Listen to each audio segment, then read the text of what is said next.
नमस्कार, जय जोहार। छत्तीसगढ़ न्यूज में आपका बहुत बहुत स्वागत है। चलिए देखते हैं आज की 25 फटाफट काम की और महत्वपूर्ण बड़ी खबरों को।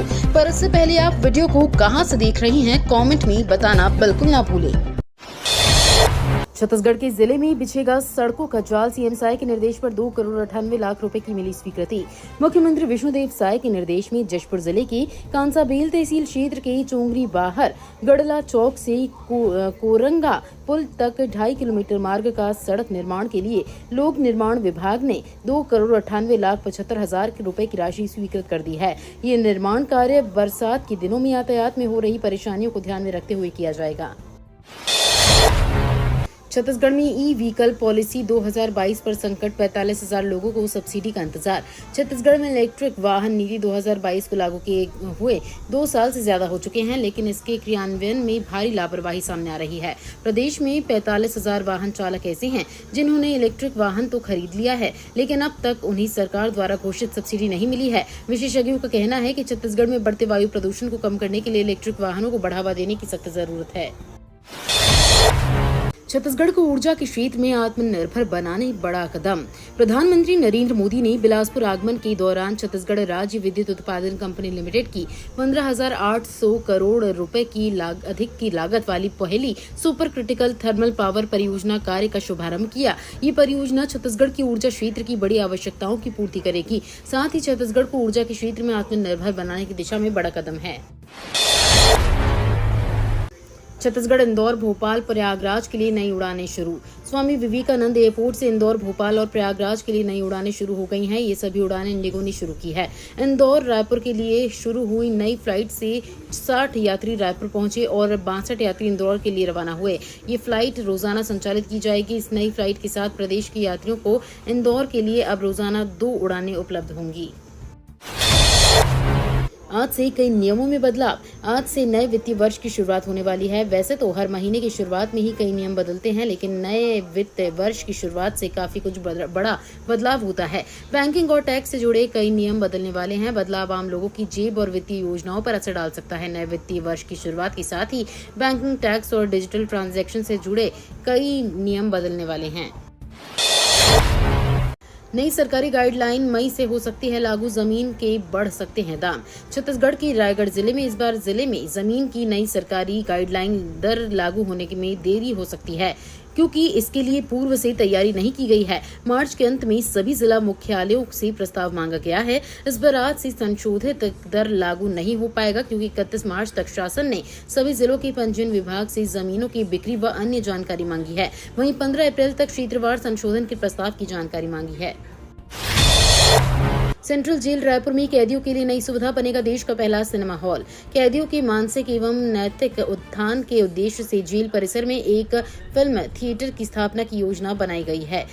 पायलट प्रोजेक्ट में नई पहल के तहत इसकी कवायद चल रही है। यहाँ जेल प्रशासन द्वारा कैदियों को प्रेरणादायक एवं देशभक्ति से ओतप्रोत फिल्मों का प्रदर्शन किया जाएगा। इसका उद्देश्य कैदियों और बंदियों के भीतर सकारात्मक सोच का विकास करने के साथ ही समाज में नई ऊर्जा के साथ योगदान देने के लिए प्रेरित करना है।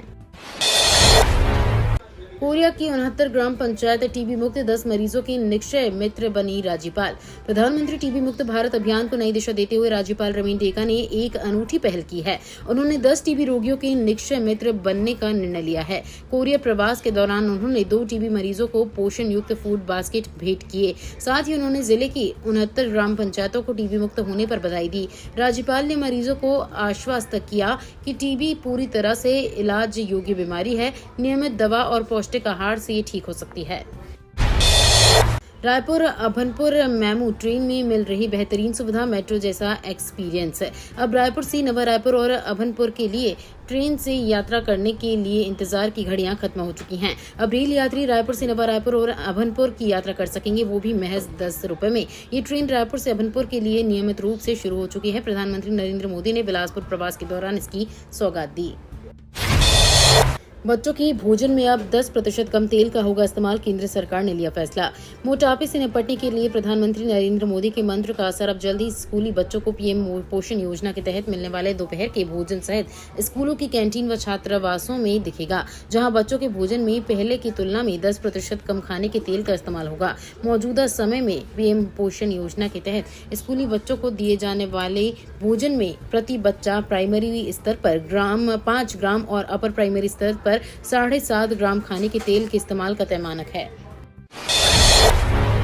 डिजिटल पर्सनल डेटा प्रोटेक्शन नियमों पर जल्द लग सकती है मुहर। केंद्रीय आईटी मंत्रालय फिलहाल 3 जनवरी से लेकर 5 मार्च तक चले कंसल्टेशन प्रक्रिया के दौरान मिले फीडबैक की समीक्षा कर रहा है। पिछले महीने इंडस्ट्री लीडर्स, टेक्नोलॉजी, बैंकिंग और इंडस्ट्री के साथ अधिकारियों की एक कंसल्टेशन बैठक में केंद्रीय आईटी मंत्री अश्विनी वैष्णव ने कहा था कि सरकार इस मामले पर इंडस्ट्री के लोगों से और मुलाकात करेगी और कंसल्टेशन के लिए और वक्त दिया जाएगा। छत्तीसगढ़ में 25 लाख की महिला नक्सली एनकाउंटर में ढेर। छत्तीसगढ़ के दंतेवाड़ा में सुरक्षा बलों के साथ सोमवार को हुई मुठभेड़ में 25 लाख की नामी एक महिला माओवादी ढेर हो गई। पुलिस अधिकारियों ने इस बारे में जानकारी देते हुए बताया कि सुरक्षा बलों ने मुठभेड़ स्थल से अब तक एक इंसास राइफल, एक महिला माओवादी का शव, गोला बारूद तथा दैनिक उपयोग का अन्य सामान बरामद किया है। पुलिस अधिकारियों ने बताया कि दंतेवाड़ा और बीजापुर जिले के सीमावर्ती क्षेत्र में सुरक्षा बलों और माओवादियों के बीच मुठभेड़ में एक महिला माओवादी मारी गई। छत्तीसगढ़ में मौसम शुष्क, 2 अप्रैल से हल्की बारिश और तेज हवाओं की संभावना। छत्तीसगढ़ में मौसम शुष्क बना हुआ है, लेकिन 2 अप्रैल से हल्की बारिश और तेज हवाओं के आसार हैं। वर्तमान में प्रदेश में अधिकतम तापमान में कोई खास बदलाव नहीं देखा जा रहा है। वहीं आगामी 5 दिनों तक तापमान स्थिर रहने की संभावनाएं जताई जा रही हैं। प्रदेश में बीते 24 घंटों के दौरान मौसम पूरी तरह शुष्क रहा। रायपुर में अधिकतम तापमान 40.4 डिग्री सेल्सियस दर्ज किया गया। आज से 3,000 रुपए तक सस्ती होगी शराब। छत्तीसगढ़ में शराब प्रेमियों के लिए बड़ी खुशखबरी है। आज से राज्य में शराब की कीमतों में कमी आएगी। प्रदेश में शराब की नई दरों की नोटिफिकेशन जारी कर दिया गया है। छत्तीसगढ़ सरकार के आबकारी विभाग ने वित्तीय वर्ष 2025 से 26 के लिए शराब की नई दरों की घोषणा कर दी है। बता दें कि सरकार ने शराब की कीमतों में करीब 4% तक की कटौती करने का फैसला किया है। छत्तीसगढ़ में आज से पहले लगवाएं हाई सिक्योरिटी प्लेट, नहीं तो देना होगा मोटा जुर्माना। छत्तीसगढ़ में वाहन मालिकों के लिए एक महत्वपूर्ण खबर है। अगर आपका वाहन अप्रैल 2019 से पुराना है तो और अभी तक उसमें हाई सिक्योरिटी नंबर प्लेट नहीं लगी है तो इसे तुरंत लगवा लें। राज्य सरकार ने सभी वाहनों में हाई सिक्योरिटी नंबर प्लेट लगाना अनिवार्य कर दिया है। आज 1 अप्रैल 2025 से यातायात पुलिस इस नियम का सख्ती से पालन कराएगी। वर्जिनिटी टेस्ट की इजाजत नहीं दी जा सकती, छत्तीसगढ़ हाईकोर्ट का अहम फैसला। छत्तीसगढ़ हाईकोर्ट ने हाल ही में एक बेहद अहम और संवेदनशील मामले में स्पष्ट टिप्पणी करते हुए कहा कि किसी महिला को वर्जिनिटी टेस्ट के लिए बाध्य नहीं किया जा सकता। अदालत ने इसे भारत के संविधान के अनुच्छेद 21 के तहत प्राप्त जीवन, स्वतंत्रता और गरिमा की मौलिक अधिकार का सीधा उल्लंघन बताया है। ये निर्णय हाईकोर्ट के न्यायमूर्ति अरविंद कुमार वर्मा की अध्यक्षता में आया, जब एक पति ने अपनी पत्नी पर अवैध संबंधों का आरोप लगाते हुए उसका वर्जिनिटी टेस्ट करवाने की अनुमति मांगी। छत्तीसगढ़ बीएड डीएलएड प्रवेश परीक्षा 21,000 सीटों के लिए 25 अप्रैल तक होंगे आवेदन। छत्तीसगढ़ व्यावसायिक परीक्षा मंडल ने बीएड और डीएलएड प्रवेश परीक्षा 2025 के लिए आवेदन प्रक्रिया शुरू कर दी है। इच्छुक उम्मीदवार 25 अप्रैल शाम 5 बजे तक ऑनलाइन आवेदन कर सकते हैं। प्रदेश के कॉलेजों में बीएड की 14,400 और डीएलएड की 6,720 सीटों पर एडमिशन के लिए ये परीक्षा आयोजित की जाएगी। इसको लेकर व्यापम ने पूरा एग्जाम शेड्यूल जारी कर दिया है। इसके तहत आवेदन की प्रक्रिया शुरू कर दी गई है। 10वीं 12वीं बोर्ड परीक्षा में पास करने की गारंटी वाले फर्जी कॉल से सावधान। छत्तीसगढ़ माध्यमिक शिक्षा मंडल ने 10वीं और 12वीं बोर्ड परीक्षा में पास कराने या नंबर सुधरवाने का दावा करने वाले फर्जी फोन कॉल और धोखाधड़ी के मामले को लेकर छात्रों तथा अभिभावकों को सतर्क रहने की सलाह दी है। मंडल की उप सचिव ने एक आधिकारिक निर्देश जारी कर कहा है कि इस तरह के कॉल का बोर्ड से कोई संबंध नहीं है और ऐसे संदिग्ध कॉल आने पर तुरंत पुलिस में शिकायत दर्ज करानी चाहिए। धान के अवैध व फर्जी बिक्री अधिकतर उपार्जन केंद्रों में चल रहा फर्जीवाड़ा। छत्तीसगढ़ के कवर्धा जिले के अधिकतर उपार्जन केंद्रों में सिंडिकेट बनाकर सुनियोजित तरीके से फर्जी रूप से धान बेचा जा रहा है। इससे एक उपार्जन केंद्र से ही शासन को लाखों रुपए चपत लग रही है। जिले भर के उपार्जन केंद्रों से शासन को कितने करोड़ रुपए का नुकसान हो रहा है। एक मामला कुकदूर धान खरीदी का सामने आ चुका है। साल खत्म होते होते बैंकों में 70 करोड़ का हुआ लेन देन, ई पेमेंट पर दिया जा रहा जोर। छत्तीसगढ़ के धमतरी जिले में वित्तीय वर्ष को समाप्त होने में अब सिर्फ 2 दिन शेष हैं। जिले के विभिन्न बैंकों में वित्तीय लेन देन का हिसाब और ऑडिट का काम अंतिम चरण में है। बैंकर्स विभिन्न डॉक्यूमेंट को अपडेट करने में लगे हुए हैं। ऐसे में पेंडिंग कार्यों को निपटाने में बैंकरों का पसीना छूट रहा है। काम की अधिकता के चलते नगद राशि जमा कराने, डीडी बनवाने समेत अन्य बैंकिंग कार्यों के लिए ग्राहकों को परेशानी उठानी पड़ रही है। निजी स्कूलों में निःशुल्क प्रवेश के लिए आवेदन। छत्तीसगढ़ के बिलासपुर जिले में लोक शिक्षण संचालनालय के निर्देशानुसार बाल शिक्षा का अधिकार अधिनियम के तहत हर वर्ष की तरह इस वर्ष भी सत्र 2025 से 26 के लिए प्राइवेट स्कूलों में 25% आरक्षित सीटों के माध्यम से बच्चों को निःशुल्क प्रवेश दिया जाएगा। प्रवेश के लिए rte.cg.in, rte.cg.nic.in पोर्टल में ऑनलाइन आवेदन कर सकते हैं।